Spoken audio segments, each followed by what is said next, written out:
अस्सलाम वालेकुम। ये हमारे पास चार्ज कंट्रोलर है सोलर मैक्स पावर के सोलर इन्वर्टर का।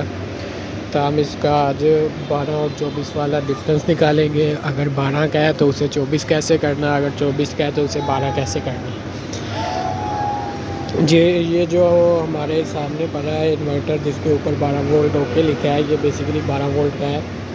तो इसे हमने अगर 24 में करना होगा तो उसके लिए हम क्या करेंगे।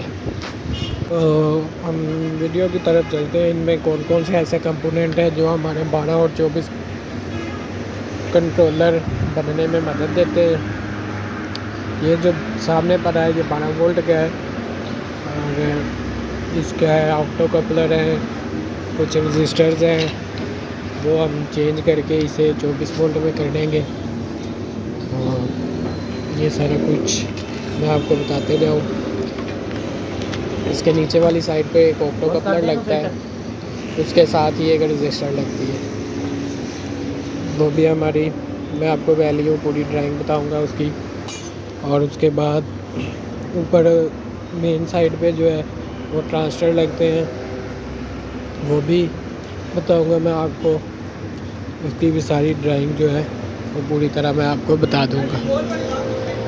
ये हमारा जो आईसी है OP07 जिसे कहते हैं हम, इसके नीचे वाली साइड पे 2 ट्रांजिस्टर लगते हैं। वो ट्रांजिस्टर कौन से हैं वो मैं आपको ड्राइंग के मुताबिक बताऊंगा।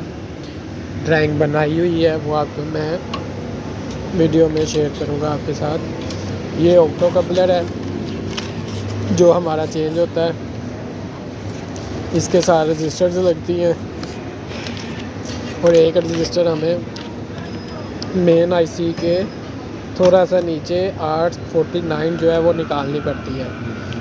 ये सारे कंपोनेंट लगाने के बाद हमारा जो है वो कंट्रोलर 24 वोल्ट में शिफ्ट हो जाता है। ये बेसिकली 24 वोल्ट में कन्वर्ट कर चुका हूँ मैं इसे कंपोनेंट लगा कर।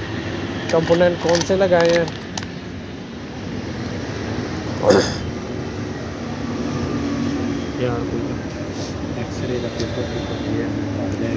ये टोटली हमारा जो है 24 वोल्ट में शिफ्ट हो गया। ये वो कंपोनेंट हैं, उनका साथ कोड लिखा हुआ है, साथ आगे 1P और 2F जो भी उनकी वैल्यू है वो सारी मैंने आगे लिख दी है।